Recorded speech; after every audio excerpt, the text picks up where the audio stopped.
ಇತ್ತೀಚಿನ ಪತ್ರಿಕಾ ವರದಿಗಳು ಕರ್ನಾಟಕದ ಒಟ್ಟು ಸಾಲ 8.14 ಲಕ್ಷ ಕೋಟಿ ರೂಪಾಯಿ ತಲುಪಿದೆ ಎಂದು ಬಿಂಬಿಸಿವೆ. ಆದರೆ ಈ ಅಂಕಿಅಂಶಗಳಲ್ಲಿ ತಾಂತ್ರಿಕ ದೋಷಗಳಿವೆ ಎಂಬುದು ನಿಮಗೆ ತಿಳಿದಿದೆಯೇ?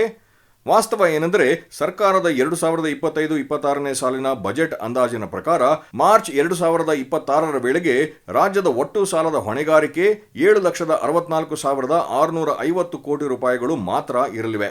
ಇದು ರಾಜ್ಯದ ಒಟ್ಟು ಆಂತರಿಕ ಉತ್ಪನ್ನ ಅಥವಾ ಜಿಎಸ್ಡಿಪಿಯ 24.91% ಸಂಪೂರ್ಣವಾಗಿ ಹಣಕಾಸಿನ ಶಿಸ್ತಿನ ಮಿತಿಯಲ್ಲಿದೆ. ಹಾಗಾದರೆ ವರದಿಗಳಲ್ಲಿ ಹೆಚ್ಚುವರಿಯಾಗಿ ಕಂಡ 60,500 ಕೋಟಿ ರೂಪಾಯಿಗಳ ವ್ಯತ್ಯಾಸ ಎಲ್ಲಿಂದ ಬಂತು? ಇದಕ್ಕೆ ಸರ್ಕಾರ ಸ್ಪಷ್ಟವಾದ ವಿವರಣೆ ನೀಡಿದೆ. ಮೊದಲನೆಯದಾಗಿ 20,412 ಕೋಟಿ ರೂಪಾಯಿಗಳ ಜಿಎಸ್ಟಿ ಪರಿಹಾರ ಸಾಲವನ್ನು ಕೇಂದ್ರ ಸರ್ಕಾರವೇ ಪಡೆದಿದ್ದು ಅವರೇ ಮರುಪಾವತಿ ಮಾಡಲಿದ್ದಾರೆ. ಇದನ್ನು ರಾಜ್ಯದ ಸಾಲ ಎಂದು ಪರಿಗಣಿಸುವುದು ಸರಿಯಲ್ಲ.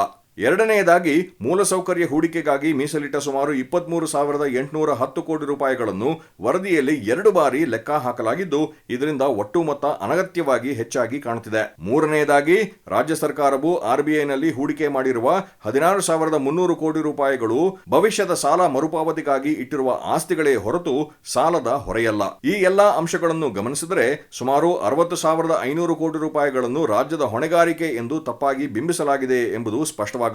ರಾಜ್ಯದ ಸಾಲವು ನಿಯಂತ್ರಣದಲ್ಲಿದೆ ಮತ್ತು ನಿಗದಿತ ಮಿತಿಗಿಂತ ಕೆಳಗಿದೆ. ಅಧಿಕೃತ ದಾಖಲೆಗಳಲ್ಲಿ ಈ ತಪ್ಪು ಮಾಹಿತಿಯನ್ನು ಸರಿಪಡಿಸಲು ಮತ್ತು ವಾಸ್ತವಿಕ ಅಂಕಿ ಅಂಶಗಳನ್ನು ದಾಖಲಿಸಲು ಸರ್ಕಾರ ಈಗಾಗಲೇ ಸಂಬಂಧಪಟ್ಟ ಪ್ರಾಧಿಕಾರಗಳೊಂದಿಗೆ ಪತ್ರ ವ್ಯವಹಾರ ನಡೆಸುತ್ತಿದೆ.